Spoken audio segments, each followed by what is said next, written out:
Assalamualaikum warahmatullahi wabarakatuh. Halo teman-teman semua, perkenalkan saya Anifaul Hasanah Hurniawati dengan NIM 230106300071, mahasiswa Pendidikan Guru Sekolah Dasar Fakultas Ilmu Pendidikan dan Psikologi Universitas Negeri Yogyakarta. Jadi di sini saya akan menyampaikan beberapa hal yang masih terjadi di Indonesia, yaitu permasalahan dalam bidang pendidikan dan inovasi apa yang dapat dilakukan untuk mengatasi permasalahan tersebut. Nah, tentunya masalah ini masih terus terjadi di Indonesia sampai saat ini, yaitu minimnya peminat dalam PPDB di beberapa sekolah dasar.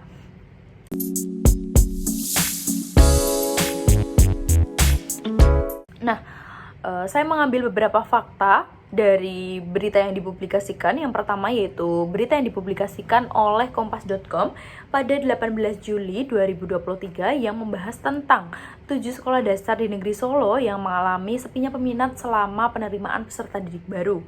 Nah, fenomena ini diungkap oleh Dinas Pendidikan setempat yang menyatakan bahwa beberapa sekolah itu menghadapi tantangan dalam menarik minat siswa, seperti SD Negeri Tumenggungan nomor 28 yang hanya menerima 1 siswa baru pada tahun ajaran 2023, yang menunjukkan sepinya jumlah siswa di sekolah tersebut.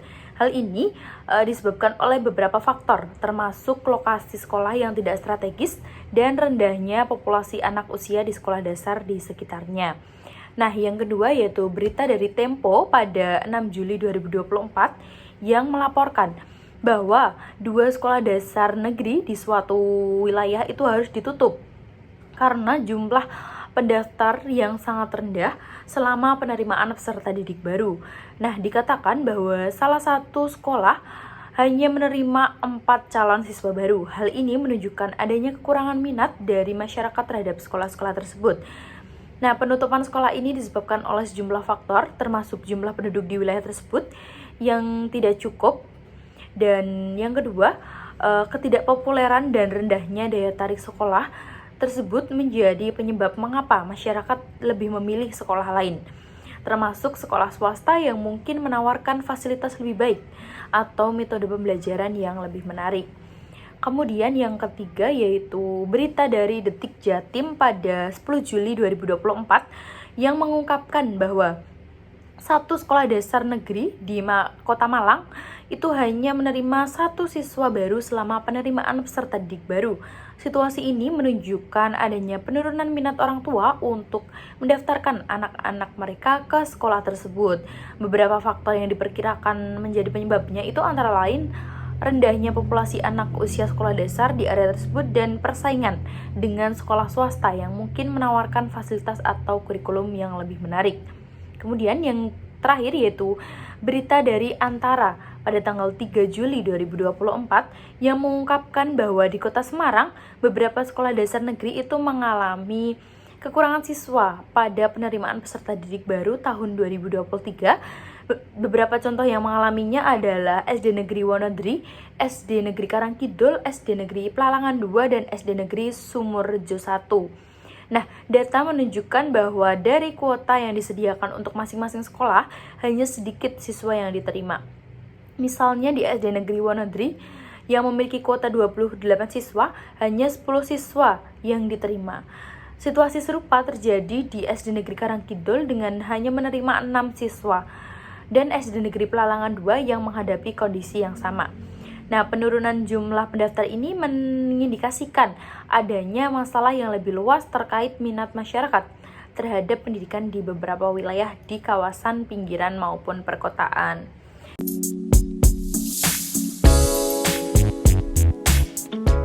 Nah, jadi teman-teman, permasalahan minimnya peminat dan peserta didik baru tadi di beberapa sekolah di Indonesia ya yang masih terjadi sampai saat ini itu merupakan isu yang memerlukan perhatian yang serius. Nah, beberapa fenomena yang menyebabkan mengapa sih banyak sekolah dasar yang kekurangan siswa itu salah satunya adalah sepi peminat di sekolah dasar tersebut karena lokasinya yang kurang strategis. Nah, yang kedua itu preferensi orang tua itu sekarang mulai berbeda, berpikir bahwa sekolah swasta itu lebih baik daripada sekolah negeri dari segi kurikulumnya mungkin, atau dari segi fasilitas dan pembelajarannya. Kemudian kualitas dan kondisi infrastruktur sekolah juga menjadi pertimbangan bagi orang tua. Biasanya orang tua lebih memilih sekolah swasta karena sekolah swasta memiliki gedung yang mungkin lebih bagus atau fasilitas yang lebih bagus, dan kurangnya program ekstrakurikuler yang diberikan di sekolah dasar tertentu membuat orang tua menyarankan anaknya itu untuk bersekolah di tempat yang lain, dan adanya sistem zonasi yang mungkin diterapkan.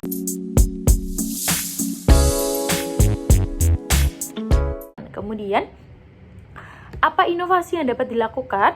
Nah, inovasi yang dapat dilakukan yang menurut saya mungkin itu dapat efektif yaitu regrouping atau penggabungan sekolah. Nah, penggabungan sekolah ini adalah salah satu solusi yang mungkin dapat diterapkan untuk mengatasi minimnya peminat dalam PPDB di sekolah dasar. Nah, konsep ini melibatkan penggabungan beberapa sekolah dengan jumlah siswa yang sedikit menjadi satu sekolah yang lebih besar, guna meningkatkan jumlah siswa secara keseluruhan. Nah, beberapa aspek yang dapat diperhatikan, yaitu yang pertama efisiensi sumber daya. Tentunya dengan penggabungan sekolah dasar itu akan meningkatkan jumlah sumber daya dan dapat diefektifkan lagi terkait penggunaan sumber daya seperti tenaga pengajar, fasilitas pendidikan, dan peralatan itu dapat dioptimalkan. Karena dengan adanya penggabungan sekolah dasar pasti akan memiliki keunggulan dari masing-masing sekolah yang dapat dijadikan satu. Kemudian dapat meningkatkan kualitas pendidikan karena tentunya pengajar atau tenaga pendidik di sekolah tersebut menjadi lebih banyak dan lebih bervariasi, sehingga bisa saling melengkapi untuk menciptakan pendidikan yang lebih baik. Kemudian dapat mengatasi kekurangan siswa tentunya, karena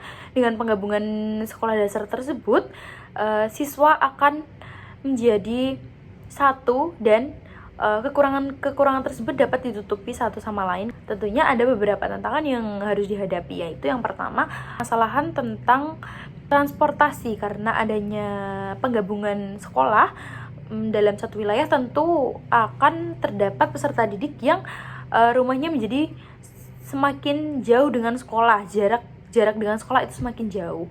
Jadi dengan adanya regrouping ini dapat dilakukan sistem penjemputan.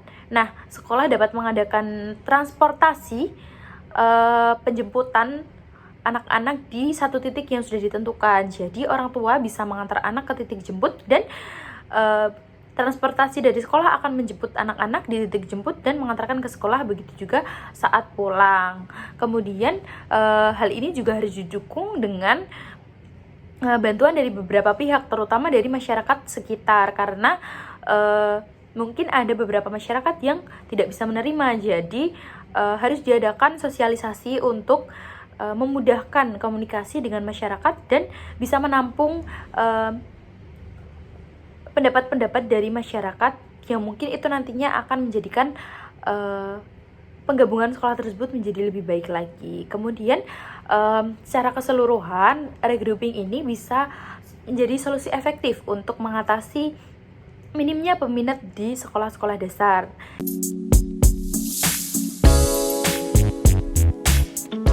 Kemudian penerapan regrouping ini di luar negeri ada beberapa loh teman-teman. Yang pertama yaitu di Amerika Serikat, itu sudah diterapkan sejak abad ke-20.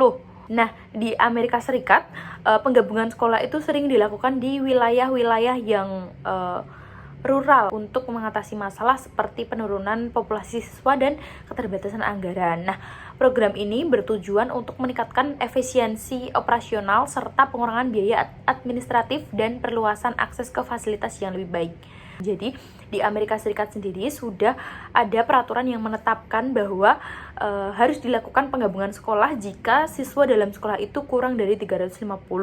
Kemudian yang kedua yaitu di Australia sudah diterapkan sejak 1980-an sampai 1990-an dan dijadikan kebijakan itu pada tahun 2000-an. Di Australia sendiri, penggabungan sekolah itu banyak dilakukan di daerah terpencil untuk meningkatkan efisiensi penggunaan sumber daya dan memastikan bahwa akses pendidikan itu merata di daerah pedalaman. Dengan populasi pendidikan yang rendah, sekolah digabungkan dengan sekolah lain melalui sistem hub and spoke, di mana sekolah pusat melayani banyak daerah gitu. Jadi sekolah di Australia itu ada salah satu, di setiap daerah itu ada salah satu sekolah yang dijadikan sebagai sekolah pusat, yang itu nantinya akan dijadikan sebagai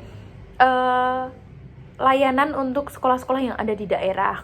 Kemudian untuk penerapan regrouping di Indonesia sendiri gimana sih? Nah, penerapan regrouping di Indonesia ini sudah dilakukan di beberapa daerah, yaitu di Kabupaten Bantul sejak 2011 sebagai langkah efisiensi anggaran operasional pendidikan dan untuk meningkatkan kualitas sekolah. Namun, hasilnya itu tidak selalu memuaskan karena ada tantangan seperti penurunan kualitas layanan pendidikan akibat penyesuaian yang lambat. Dan secara teknis, pelaksanaan regrouping ini melibatkan evaluasi jumlah siswa, infrastruktur, dan tenaga pengajar. Di beberapa kasus seperti di Pekalongan dan Kudus, program ini juga sudah berjalan dan dianggap berhasil dalam meningkatkan efisiensi dan mutu pendidikan. Meskipun seringkali kepala sekolah harus mengelola beban kerja ganda, namun penerapan kebijakan ini masih bersifat lokal dan belum menjadi kebijakan nasional yang seragam. Nah, implementasinya itu tergantung pada kebijakan pemerintah daerah dan masing-masing daerah. Nah, tentunya karena sebenarnya regrouping ini sudah dilakukan di Indonesia, namun hanya terdapat di beberapa daerah saja dan belum menyeluruh.